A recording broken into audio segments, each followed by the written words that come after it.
16번은 좀 어려웠나 봐. 별표하고요. 따라서 뭐 논리에서 맨 앞에 있는 거는 이런 저기 접속 부사 같은 거는 의미가 없죠. 그치? 뭔가 결론을 내리는 건가 봐. 자, 이해할 수 있대. 뭘 이해할 수 있어? how, 방법을. 어떻게? 꽃과 벌이. 꽃과 벌은 떼야 뗄 수 없는 관계죠. 그치? 꽃과 벌이 천천히, 아마도 천천히, 가로 열고 닫고요. 비컴에 걸리는 건 modified야. modified 되어지고, 그러니까 modify가 뭐 수정되는 거니까 변하는 거잖아. 그쵸? 바뀌고 적응하는지 가장 완벽한 방식으로, 그러니까 완벽하게 이치하도 서로.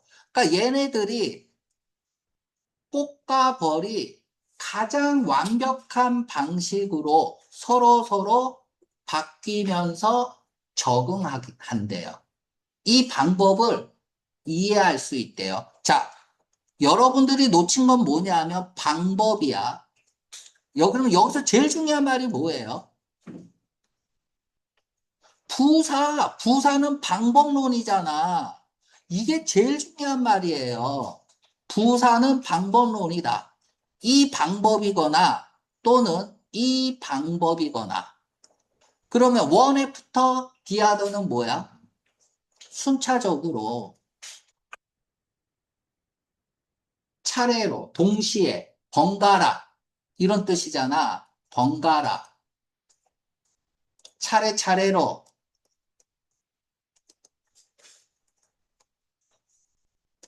자, 그러면 어떻게 변하는 거야? 먼저 꽃이 변하면 그 다음에 벌이 변하고, 벌이 변하면 꽃이 변하고, 꽃이 변하면 벌이 변하고. 그치? 이게 차례차례 변하는 거죠. 순차적으로. 자, 동시에라는 말은 뭐야? 꽃과, 꽃과 벌이 그냥 동시에 바뀌는 거죠. 그죠? 동시에 적응하고, 동시에 바뀌는 거야. 가장 완벽한 방법으로. 또, 무엇에 의해서, by 다음에도 방법론이죠. 그쵸? 그러니까 끊임없는 어떤 개개의 어떤 프리저베이션에 의해서 근데 이러한 것들은 존재하는 거야. 뮤추얼과 다소 이것을 구조에 있어서의 블랭크나 뮤추얼이 뭡니까? 상호의라는 뜻이지. 상호의, 서로의. 자, 그럼 얘랑 똑같은 말이 뭐야? 형용사는 놓치면 안 돼요. 얘랑 똑같은 말이 동시에죠. 그리고 and 5대 5야.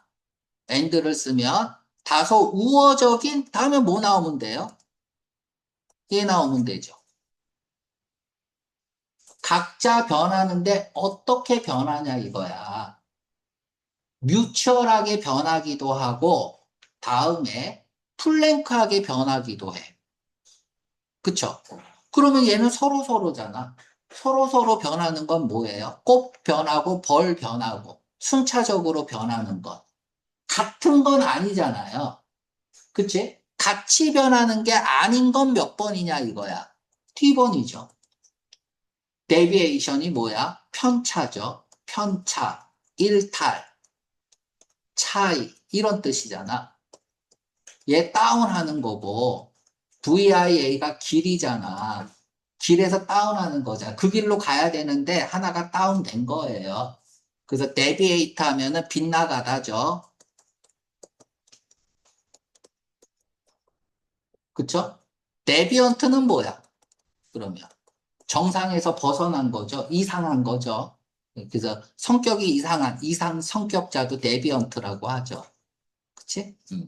그래서 뭔가 편차를 이룬다. 상호 간에. 그리고 약간은 우호적인 편차를 이루는. 그치? 서로 다른, 일치하지 않는 구조적 변화를 일으킨다는 얘기죠. 이해가죠? 그래서 16번에서 이건 독해의 기본이에요. 부사는 어떻게 적응하고 어떻게 모디파이 하는지에 대한 방법론 1번과 2번을 제시한 거야. 그래서 부사는 놓치면 절대 안 되는 거야. 방법론이기 때문에. 이건 기본이에요. 그러니까 독해 꼭 논리 문제가 아니라 독해에서도 형용사는 가치 판단의 기준을 마련해 주는 거니까 놓치면 안 되고 부사는 그것을 하게 되는 방법을 얘기해 주는 거니까 절대 놓치면 안 된다. 꼭 기억을 하세요. 알았죠? 이게 번갈아 순차적으로 이게 뭐예요? 각각이라는 얘기야. 서로 다르게. 이거를 이해하는 게 조금 어려웠다. 이 문제는. 그래서 얘는 공통점으로 보면 되는 거고요. 얘를 차이점으로 보면 되는 거죠. 그러니까 요 관계를 이해하는 게 좀 어려운 문제였습니다. 됐나요?